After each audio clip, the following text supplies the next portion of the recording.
exchange I had with Srila Prabhupada. Only one. So let's see. And the anniversary of that exchange happened just a few days ago. It was on July 17th. It was a Saturday, 1971. It was in Detroit, Michigan. I was living in New Vrindavan at the time, but Prabhupada wasn't coming to New Vrindavan. I joined in 70 in Boston, and by 71 I was living in New Vrindavan. And the leader said a few of us were ready for initiation. So we drove up to Detroit from New Vrindavan, and on Friday the 16th July, and on the 17th of July, I was face to face with His Divine Grace. But even before then, I just want to share with you what happened at the airport. That's where most of us saw Srila Prabhupada, first, at airports. He was like a jet-age Narada Muni. He was always flying in, flying out. He circled the globe how many times in 14 years? 14 times. Don't try that on your own. As I was saying before, just reading Prabhupada's itinerary from September, let's say, well, from the time he got on the Jaladuta, say August 13th, it was Friday the 13th, 1965 in August from Calcutta that Prabhupada embarked. And then after that, he went 14 times around the world. I mean, it's just mind-boggling, and at a very advanced age. So on Friday the 16th of July, in the Motor City, who's been to Detroit? Okay. Very passionate city. It was the same airport, Metro Airport, Detroit. Prabhupada was flying in from LA. The plane was late. We were all there. Those are the days where you could go in the airport with kirtans. You could just go to the gate with a big party, So we were waiting and waiting, and finally the plane landed, but Prabhupada didn't, we didn't see him. He must have been the last one off the plane.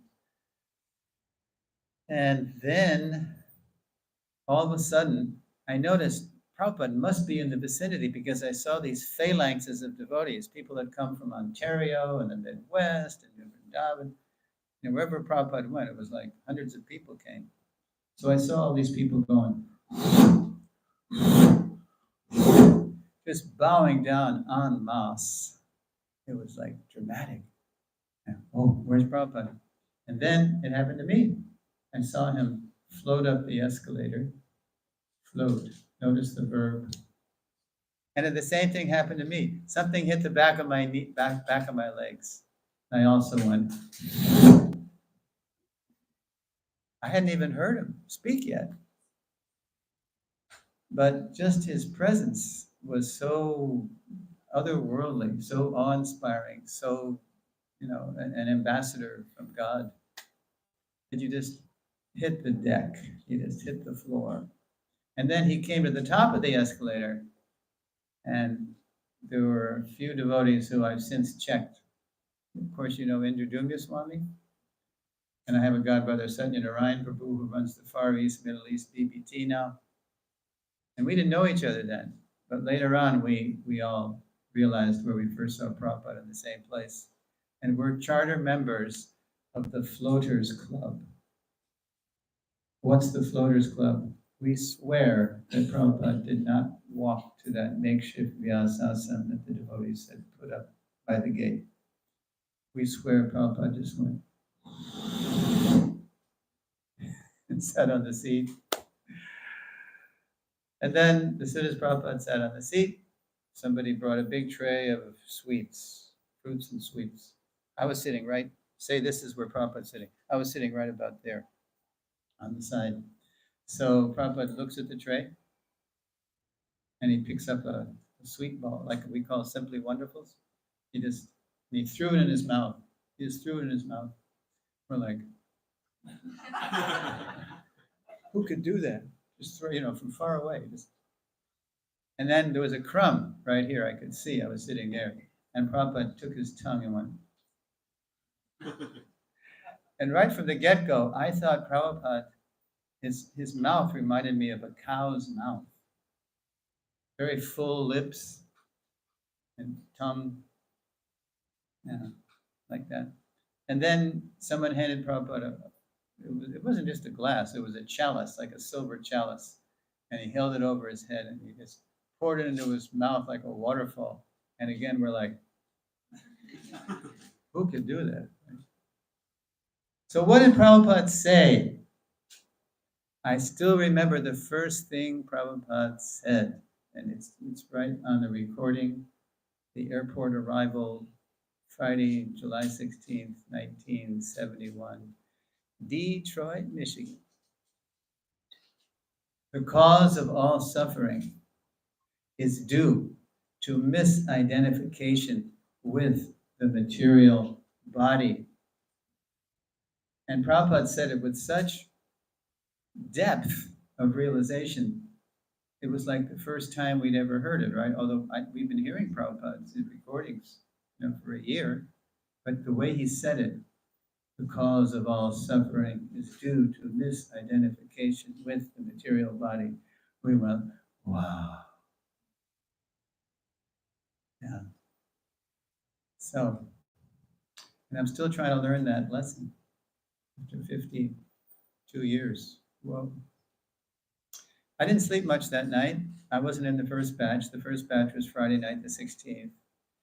So anticipating, the enormity of what I was about to do, accept initiation from His divine grace, I just couldn't sleep. So the next morning, we gather for the second batch. And Prabhupada is sitting on Vyasasana, and he sees they're sitting maybe where these girls are sitting in the front row. Two little boys, I think they were 7 and 9. Their name was Girish and Birbhadra. And they didn't have tilak. So Prabhupada said, Gopur tilak, Gopur tilak. So they went out of the room. And then Prabhupada turned to us and he said, tilak is our trademark. It's like Nike has, Coca-Cola, everybody's got their logo, right? Tilak is our trademark. We are selling Krishna for free. And still they won't take. And then when Prabhupada, still they won't take, he just laughed and his belly shook. It looked like Santa Claus. So his belly shook. He just laughed and laughed. And then Prabhupada started lecturing. When Girish and Birbhadra came back, he wanted them to hear. And because I was so tired from not sleeping, I was kind of like phasing in and out of Prabhupada's lecture. I was nodding out right in my initiation lecture. And I was sort of catching it, but not really. And then what woke me up to what Prabhupada was talking about was the temple president's wife was holding their 1-year-old son in her arms. His name was Vrindavan. Krishna Bhamini was the lady, my god sister.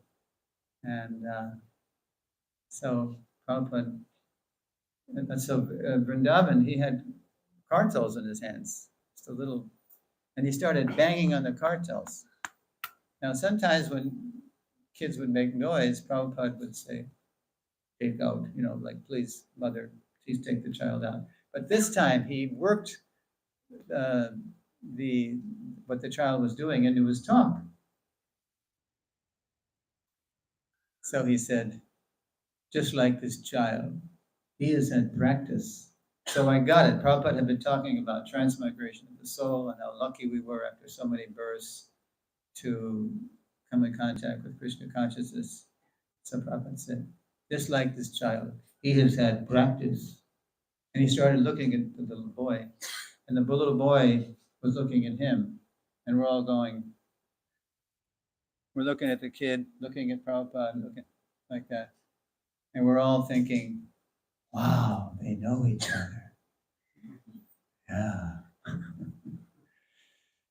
So that's all I remember from the initiation lecture, because otherwise it was a fog of fatigue for me. How old was I? Wow, I was 25 years old, huh? No, it was 24. Yeah.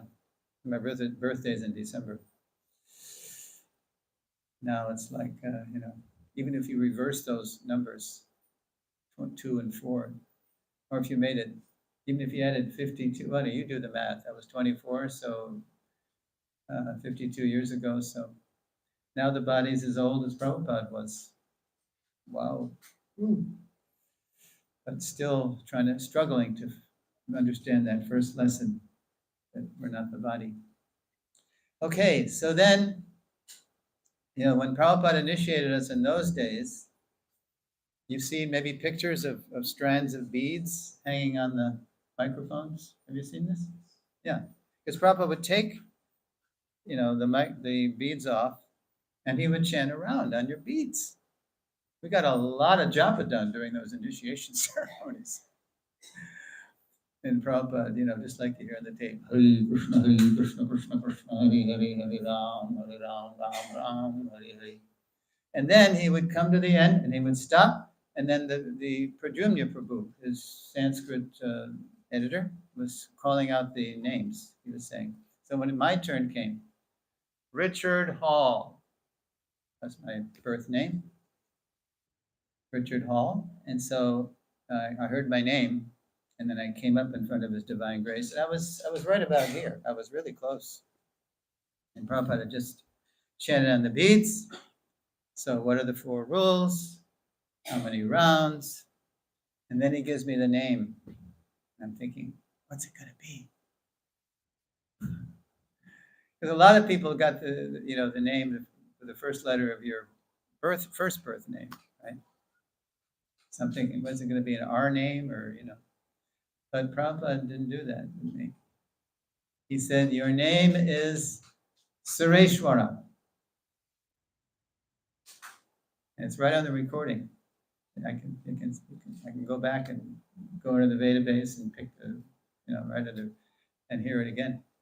Your name is Suresvara. It is a name for Brahma. Means controller of the demigods. And because my name means controller, I think that's why Prabhupada said the next thing. He said, you are Suresvara Das. He really drew out the Da. You are servants of the controller. Now, when Prabhupada said that, you are servant of the controller, I was kneeling right in front of him, looking up at Srila Prabhupada. And as you may have heard people say on the memories recordings, when Prabhupada looked at you, he was looking right through you. He was looking through eons and eons of karma, through those gross and subtle coverings, right into your soul. And that was stunning. You never had that experience. People looking right into you, the soul. And what am I looking at? I'm looking at somebody I can't even fathom what the person I'm looking at. It's like looking at the ocean. When you go to the Jersey Shore and you look at the ocean, it's just fathomless. It's so vast. The Prabhupada's looking right through me. I'm looking at his eyes, his deep brown eyes, those soul eyes. Prabhupada was, his body was spiritualized. So you were looking at a spiritual personality. So that combination of him looking through me and then me just me looking at Prabhupada like, I can't even understand who I'm looking at, was stunning. It was completely stunning. I could barely breathe. I couldn't move. So Prabhupada had, he gave me the name, he had chanted on the beads, and now he was holding the beads out in front of my face for me to take the beads, take them. But he saw I couldn't move. So what did he do? He did something very dramatic and wise. Does anybody have any beads handy? Got your beads? Okay, just the beads. I don't need the bag. Just. Thank you. Very surrendered soul, trusting your beads with Uncle S. They call me Uncle S in Tucson. So you just chant on the beads. And he's like this. And he's looking at me, stunned. And he goes, come on, take your beats, come on. And he rattles them in front of my nose. Like, wake up, kid, come on, take your beats, come on. Then you hear him say, next. Like, come on, get out, We got some people to initiate, not just about you. Thank you. So that snapped me out. It worked. It snapped me out of it, snapped me out of my stupor. And then I just took the beads and I sort of crawled away. And the first thing I said to somebody was, what's my name? I couldn't even hear it. I was too stunned. Okay. That is the one and only face-to-face exchange. See, when you get somebody who's initiated by Prabhupada here, and you think, well, look, this is a Prabhupada disciple, right? He's an endangered species. Make sure he gets the right prasadam. These people are rare, right? But look, everybody has the same. Prabhupada is not just the Diksha Guru of 4,780 people. That's how many he initiated, according to Mahamaya's little black book. So, no, whenever Prabhupada would introduce himself, who are you? Who are you? What is your name? My name is A.C. Bhaktivedanta Swami Prabhupada. I am the founder Acharya of the International Society for Krishna Consciousness. That means for all generations, as long as there is an ISKCON, he's our foundational spiritual master. He's not our, in other words, he's more than our Diksha Guru. He happened to be my Diksha Guru. He happened to be my Diksha Guru, but more than that, he's my founder Acharya. Get that? That's the common identity we all share for all generations that's going to keep ISKCON together, we hope, for 10,000 years. Look what we've been through in the first 60 years. Wow. We got to get that, or else we're not going to withstand the ravages of time. Time tends to split everything apart. Sakale neha mahata. In due course of time, Krishna said to Arjuna, the succession was broken. But we can, through our spiritual connection with Prabhupada, overcome that material centrifugal force of things flying out from the center. Okay. I go to 6, right? And then everybody's going to look at me and start rubbing their tummy. Prabhu. This is... Okay, so yeah, that's the first, that's the only time, the first time I saw Prabhupada, the only time I exchanged with him. And that was enough. He gave me a rebirth, and he gave me my identity. I'm a servant of Krishna, servant of the controller. End of story, or beginning of story. Now I gotta, realize it. That's all you need. Okay, so the second time I saw Srila Prabhupada was the very next year, 1972. By then I wasn't living in New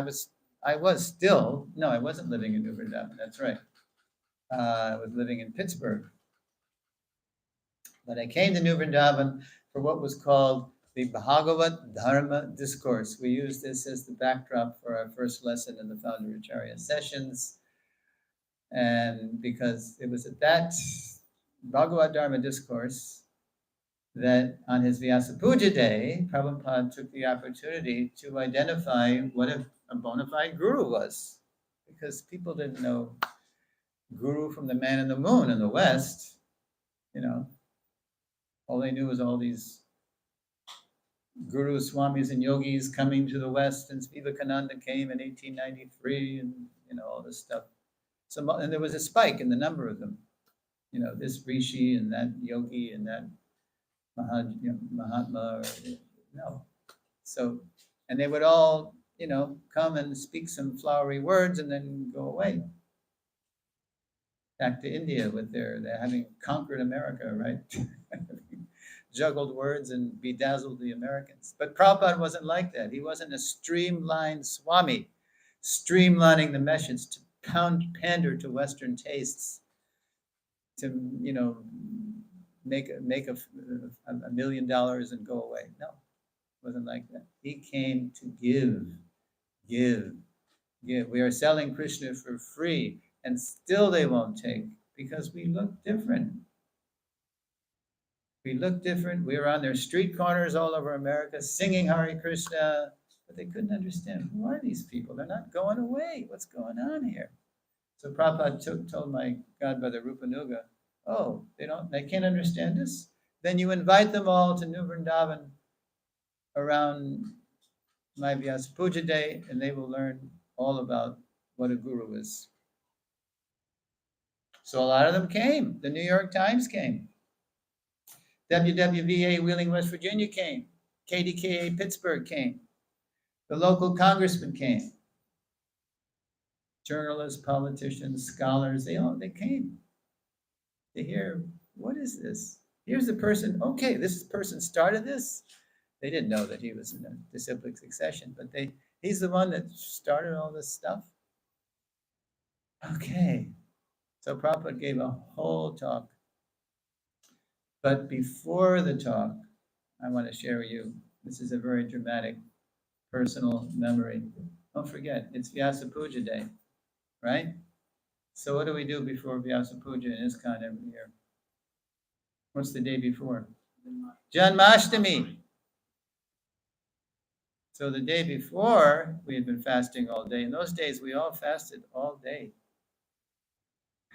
I don't know if we do that necessarily.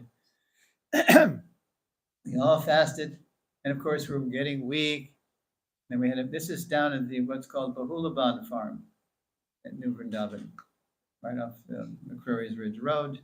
It's just now a burned out shell. They had a big fire, and so it's not there anymore. But they had a farmhouse temple there, and Radha and Damachandra were there. They weren't in their palace, no palace of gold or no Radha and Damachandra big temple. No, they were just in a little farmhouse. And so we all fasted, and then the midnight arti is approaching, and we're getting weaker and hungrier, and we're all like teenagers or 20-somethings. Prabhupada could have been our grandfather. We couldn't keep up with him. He was a bundle of spiritual energy we couldn't even fathom. How Prabhupada had so much energy traveling around the world, around and around, and then translating so many books and initiating disciples, and we never gave him any peace. So the only time he could translate was in midnight. He'd get up. He sacrificed his sleep. He sacrificed his whole body on the altar of world Sankirtan. Yeah. So midnight arti comes. A lot of sannyasis came. My legendary godbrother Vishnu Jan Swami was there. Other sannyasis were there. And then the conch blows for the end of the arti. Papa intones the Prema Dhani prayers. And then we're all expecting, okay, now it's time to break fast. Right? That's what we're meditating on, Prasadam. So what does Prabhupada do? You can hear on the recording. This is on the recording too. So there is Krishna book. Prabhupada wants to hear about the advent of Lord Krishna. Where is Krishna book? He had translated Krishna book. Summary study. So he's sitting on the Vyasasana, and he has the sannyasis who were kind of in front of him pass around Krishna book to start reading the pastime, the advent of Lord Krishna, the prayers by the demigods for Lord Krishna in the womb, the birth of Lord Krishna. It went on for a while. It started at 12:30 a.m.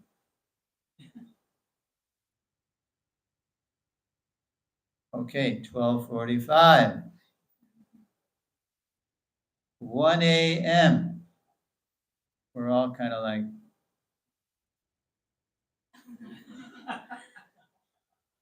but you look at Prabhupada, And he's becoming more enlivened. He's like reacting to every little thing that's going on, in the Leela. His transcendental senses are really alive to the Leela.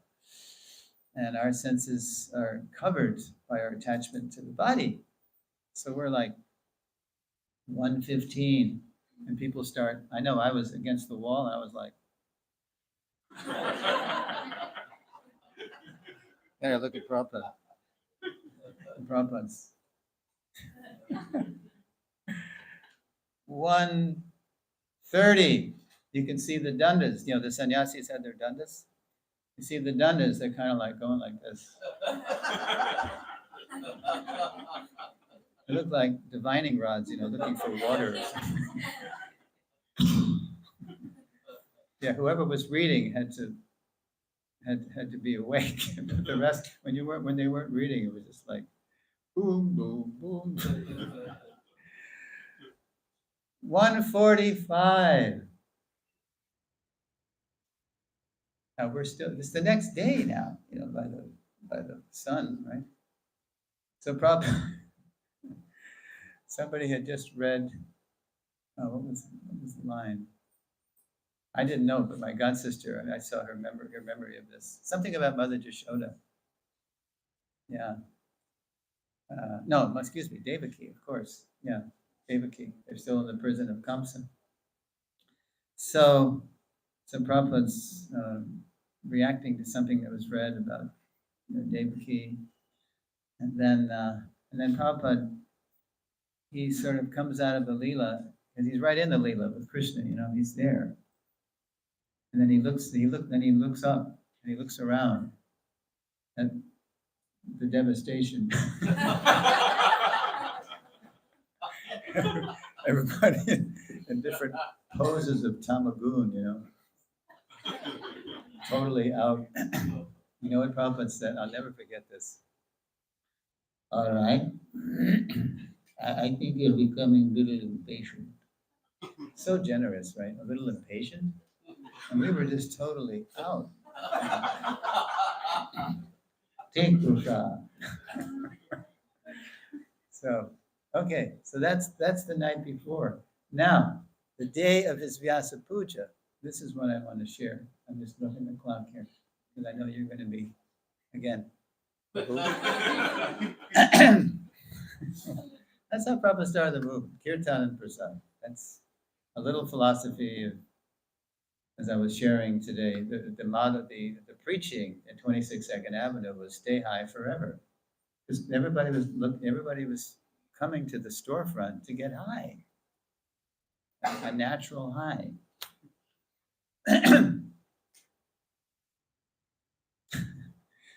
Did I share Hayagriva's? Yeah, I have a godbrother, Hayagriva.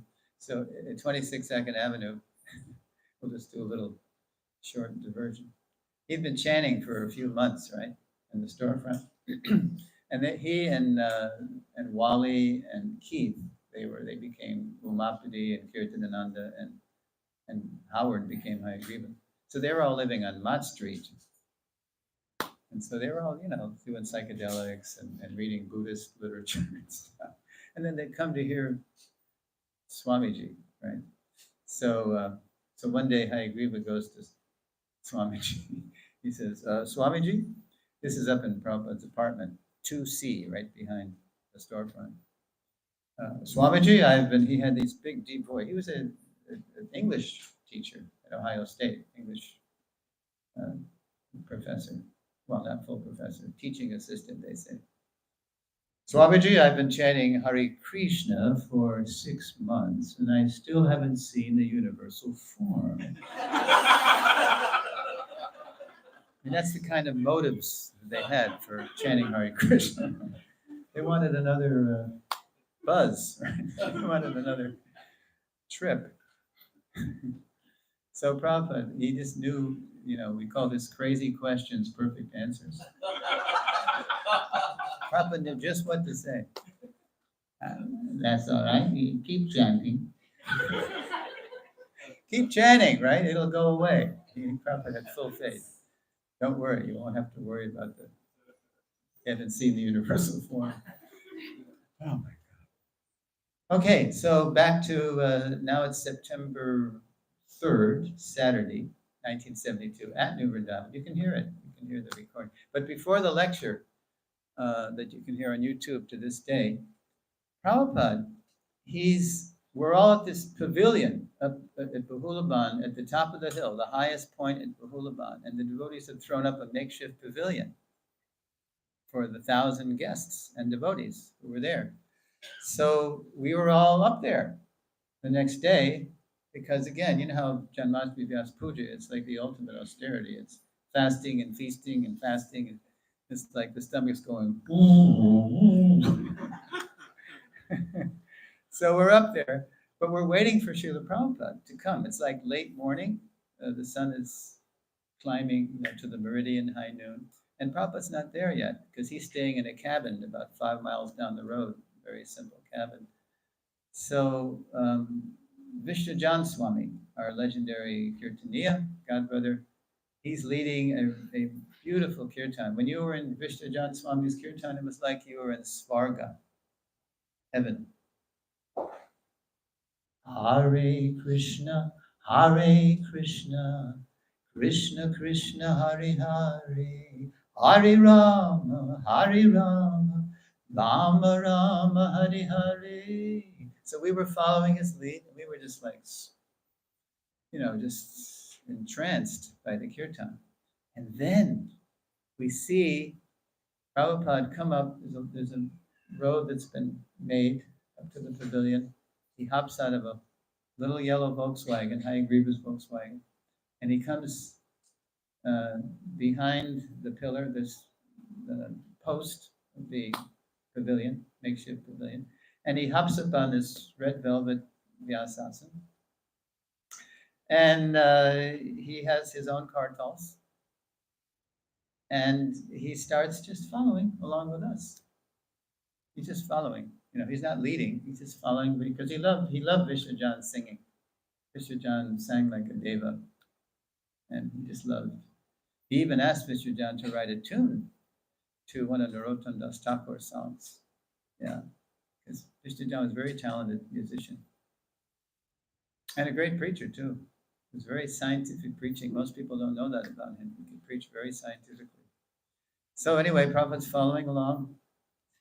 And then, Vishnujan was call and response.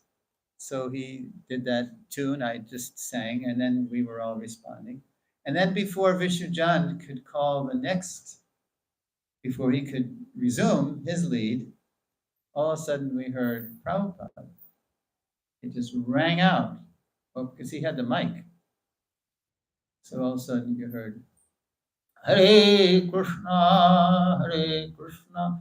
So when Prabhupada started singing, we went from Svarga straight to Krishna Loka. Now there are memories of this, both on Following Srila Prabhupada DVD series and also Satyanarayan Prabhu and myself. We give our memories of what it was like to be in that crowd and hear Prabhupada take the kirtan from heaven to Golok. As soon as Prabhupada started to sing, because of his Krishna prema, because we were hearing Nam, the name, from somebody who was living in the highest levels of Krishna prema, such an intimate associate of Sri Sri Radha and Krishna. Krishna Prastaya. Yeah. It was like we all got up. We were sitting like you are. We all got up, and we just started moving toward Prabhupada. And we were just like mad. We became mad after that vibration. And it was like the Radha Damodar deities that were in Gita Nagari now, they were on the stage. It was as though Radha Damodar and Srila Prabhupada had opened up the spiritual sky and giving us an experience, a free sample of Krishna prema. So we didn't know what hit us. We were just we were totally in trance, in practical samadhi. And then we were just like moving toward Prabhupada, and we were just swooning. And then finally, we hear, you know, Prabhupada doing the Prema Dwani prayers, and we just dropped to the grass, and we were like, whew, we didn't know what was going on, and we all compared notes later. Did you have that? Yeah, yep, I felt that too. That was Prabhupada's potency. It was like Kripa Siddha. Once my godbrother Guru Das said to Prabhupada on a morning walk, Prabhupada, what is Kripa Siddha? Getting perfect by the mercy of the Guru. So Prabhupada just turned to him and started mock punching him in the belly. He said, it means the spiritual master forces it on you. You don't have any qualification. You just lectures Yavanas, but I'm just giving it to you. So that's how it was. We've all just got this free sample of what we could experience all the time if we actually grew up and followed Prabhupada. Yeah, followed his example and his teachings. So then,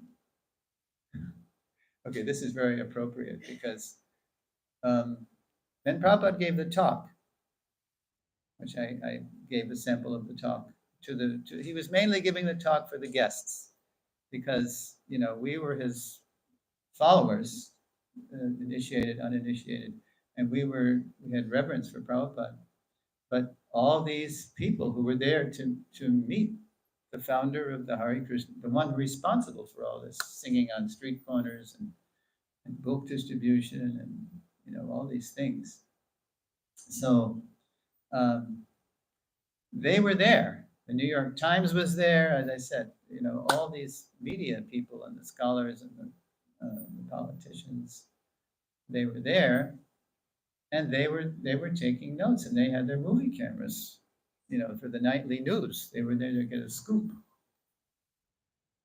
So Prabhupada, you can see on the video, you just type in on YouTube, you type in 1972 Vyasa Puja address, New Vrindavan, Srila Prabhupada, and you'll hear it. It's right there. The films are not what they were. Has Yadavar been here yet with his restoration? Okay. Yeah, Yadavar Prabhu is now in the process, and with Vishaka, fundraising to restore these films to their original condition. And the technology is there now to do that. So if you have an opportunity, I encourage you to support that project too. Along with your temple and so many other things that people are asking money for. But it's a worthy cause because it's going to preserve those pictures and films for as long as the planet exists, or for the next 10,000 years. So Prabhupada gave the talk, and then he said, as he always did, thank you very much. And then we all bowed down, and then Prabhupada bowed down prostrate before Radha Damodar and the Jagannath deities, which are now sitting in Baltimore, those very same deities. And then, while a big kirtan struck up, Prabhupada slipped behind the post again and stepped into the Volkswagen and went 5 miles down the road to the little cabin he was staying in. And so that left us with the deities, and in front of the deities, there was this long Vyasa Puja cake for Srila Prabhupada that the New Vrindavan ladies had built in layers, over many days. And so there we were. We had been fasting again, and there was the cake. And it had been offered to Prabhupada, it was there for him. He had seen it, and the deities were there. So what did we do? We charged the cake. And the cameras are still going from the evening news. Prabhupada had just given this beautiful Vyasa Puja talk, demystifying the Guru, taking him down to, he said, just like a mailman. And actually, after that, Prabhupada said, the spiritual master was the dog of God. He said, so I'm Krishna's dog. So beautiful talk. Everybody was satisfied that this person on this throne-like seat wasn't just here to, take all donations and think he's so great. He wasn't like all the other gurus, swamis, and yogis. He's the real deal. He's the real thing. And then we, his disciples, gave a rather bizarre purport to his talk. Like performance art purport. So we all charged. I remember having my eye on a corner of the cake where all the icing had bunched up. So how old was I? I was 25 now. I was a year older. Still famished, still on the bodily concept of life. So I remember going for that corner, and I just went, and I grabbed the corner of the cake, and I tucked it under my arm like a football. And that pavilion was at the highest point in Bahulaban, so everything away from the pavilion was sloping down. So I grabbed the cake, and then a few brahmacharis, 2 or 3 brahmacharis, saw what I had done. I had gotten a particularly opulent piece of the cake. So they started chasing me. And this, by the way, it wasn't just me. This was reenacted all over everybody was doing this, right? Everybody was grabbing cake, and there were people chasing them to get the cake. Right? So I was running broken field, like a halfback might run through, and opposing tacklers. So I was pretty fast in those days. So I could, I had this cake, but about halfway down the slope, they tackled me, and we rolled down the slope. And I came out on the bottom of the pile, and the cake was under me. So the ants got the cake. It was just powder. It was just powder. All the critters got it. And this was going on all over the hillside. Meanwhile, back at the cabin where Prabhupada is staying, Nanda Kumar, who was acting as Prabhupada's personal servant, he's with Prabhupada. And so, after maybe 20 minutes, they'd been back at the cabin. So Prabhupada said to Nanda Kumar, so there is some cake. Oh, yeah, that's right. Yeah, it was a big cake there, Srila Prabhupada. I'll go back in the vaults and I'll get you some. So by the time he gets back there, there was nobody there. And then not only was nobody there, but there wasn't a smudge or a crumb of cake left. It had been devoured, by humans and ants and, probably cows and groundhogs. And so Nanda Kumar is thinking, because he tells about this too on his memory. He's thinking, oh my God. They offered Prabhupada this beautiful gargantuan cake, and then there's nothing left. It's all gone. So he gets in the Volks with trepidation. He's nervous. What's he going to say for Prabhupada about this? So he goes back, in the Volks. This is the old Beatles, the old Beatle Volks. So he pulls up to the cabin. He runs in. And he said, Srila Prabhupada, the devotees ate your cake.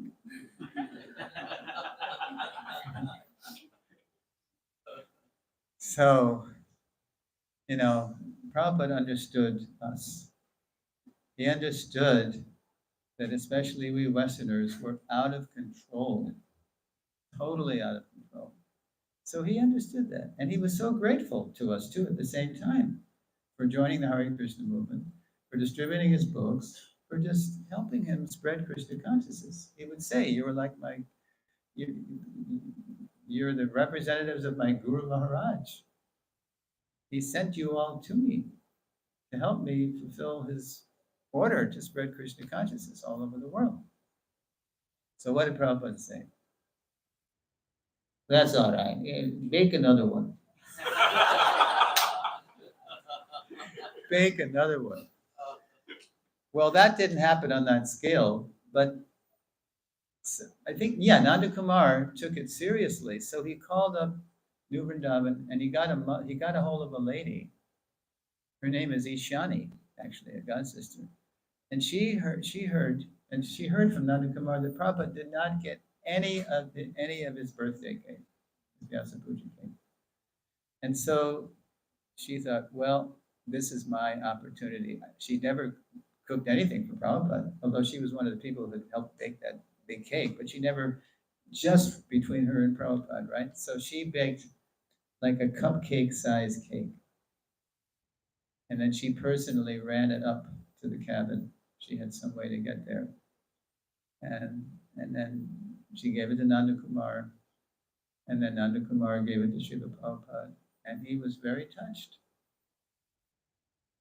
And he told Nanda Kumar to tell her later. It was very wonderful cake. Oh, thank you so much. Prabhupada was so grateful. So it's 6 p.m. That's just the beginning. I saw Prabhupada. That was only the second time I saw Prabhupada. But I have 6 more Leelas. So if you invite me back again next year for more seminars, then there's more lessons from his Leelas. So, hint, hint. Anyway, thank you for building that one. I was there yesterday with Madan Gopal Prabhu, and I'm especially inspired. You're going to use it in very creative, cultural ways to give people a taste of Krishna consciousness. Yeah, think about taking them to Gita Nagari too. So Mataji is closing the curtains. That means I'm done. So Srila Prabhupada ki jai. Gaura Bhaktivinoda ki jai. Hare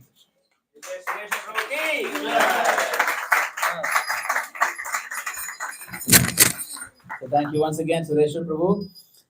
So let us thank Suresvara Prabhu with the loud Haribo!